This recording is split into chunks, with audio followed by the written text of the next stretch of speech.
साथियों नमस्कार। आपका स्वागत है मेरे YouTube के चैनल कानून की किताब में। साथियों आप सुन रहे हैं सूचना का अधिकार अधिनियम 2005 धारा 15। इसके पहले आपने धारा 14 में यह सुना जाना कि किस प्रकार से सूचना का अधिकार अधिनियम 2005 के तहत सूचना आयुक्त या मुख्य सूचना आयुक्त को हटाया जाता है।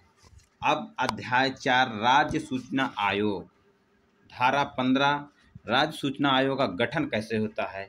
इसकी उपधारा फर्स्ट 15 धारा की उपधारा फर्स्ट है। प्रत्येक राज्य सरकार राजपत्र में अधिसूचना द्वारा राज्य का नाम सूचना आयोग के नाम से ज्ञात एक निकाय का गठन करेगी जो ऐसी शक्तियों का प्रयोग और ऐसे कृत्यों का पालन करेगा जो उसे इस अधिनियम का अधीन सौंपे जाएं। उपधारा 2 राज्य सूचना आयोग निम्नलिखित से मिलकर बनेगा। राज्य सूचना आयुक्त और 10 से अनधिक उतनी संख्या में राज्य सूचना आयुक्त जितने आवश्यक समझे जाए, यानी 10 से अधिक सूचना आयुक्त रहना जरूरी है, 10 से कम नहीं रह सकते।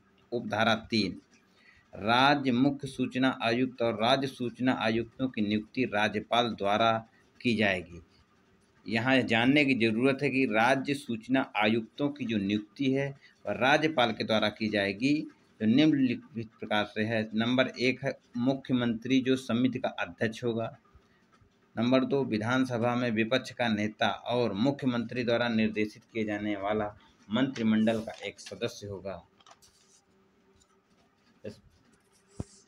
शंकाओं को दूर करने के लिए प्रयोजनों के लिए घोषित किया जाता है कि जहां विधानसभा में विपक्षी दल के नेता को उस रूप में मान्यता नहीं दी गई है, वहां विधानसभा में सरकार के विपक्षी एकल सबसे बड़े समूह के नेता को विपक्षी दल का नेता माना जाएगा। उपधारा 4 15 की उपधारा 4 राज्य सूचना आयोग के कार्यों का साधारण अधीक्षण निर्देशन और प्रबंध राज्य मुख्य सूचना आयुक्त में निहित होगा, जिसकी राज्य सूचना आयुक्तों द्वारा सहायता की जाएगी और वह सभी ऐसी शक्तियों का प्रयोग कर सकेगा और सभी ऐसे कार्यों और बातें कर सकेगा जो राज्य सूचना आयोग द्वारा इस अधिनियम के अधीन किसी अन्य प्राधिकारी के निर्देशों के अध्याधीन रहे बिना स्वतंत्र रूप से प्रयोग की जा सकती है या की जा सकती है। राज्य मुख्य सूचना आयुक्त और राज्य सूचना आयुक्त विधि विज्ञान और प्रौद्योगिकी, समाज सेवा, प्रबंधन, पत्रकारिता, जनसंपर्क माध्यम या प्रशासन और शासन में व्यापक ज्ञान और अनुभव वाले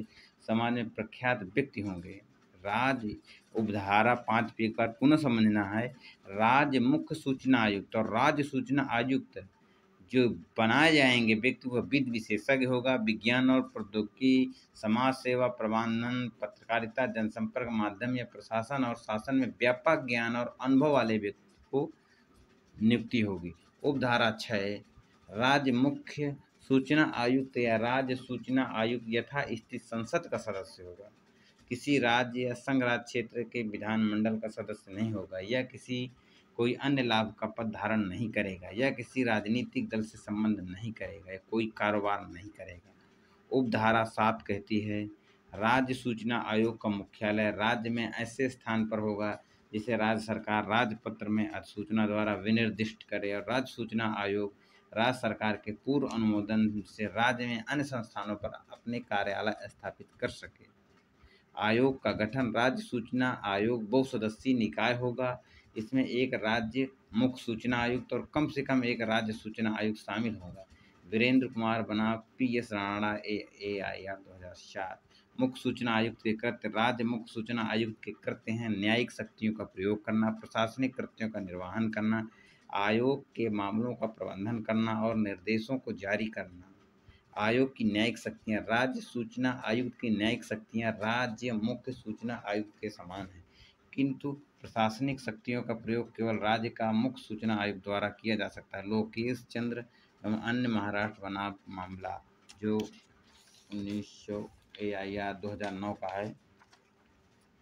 कोई तुलना नहीं, निर्वाचन आयोग और राज्य सूचना आयोग के बीच कोई तुलना नहीं की जा सकती, ये बात समझने की जरूरत है। नियुक्ति राज्य मुख्य सूचना आयुक्त और राज्य सूचना आयुक्त की नियुक्ति समिति द्वारा की सिफारिश और मूल्यांकन करने के पश्चात राज्यपाल द्वारा की जाती है। कोई अधिकारिता नहीं, राज्य मुख्य सूचना आयुक्त को केवल स्वयं के लिए पीठ गठित करके गुण व गुण पर मामले का विनिश्चय करने के लिए अधिकारिता नहीं है, और वह पूर्ण पीठ गठित करने और विनिश्चय के लिए मामले को पूर्ण पीठ को आंतरिक करने के लिए विधितः बाध्य है। तो साथियों, सूचना अधिकार अधिनियम 2005 की धारा 15 राज्य सूचना आयोग का किस प्रकार से गठन होता है, उनमें कौन कौन से सदस्य, कैसे सदस्य होते हैं, और सूचना आयुक्त और मुख्य सूचना आयुक्त की नियुक्ति कौन और कैसे करता है, इसको आपने जाना।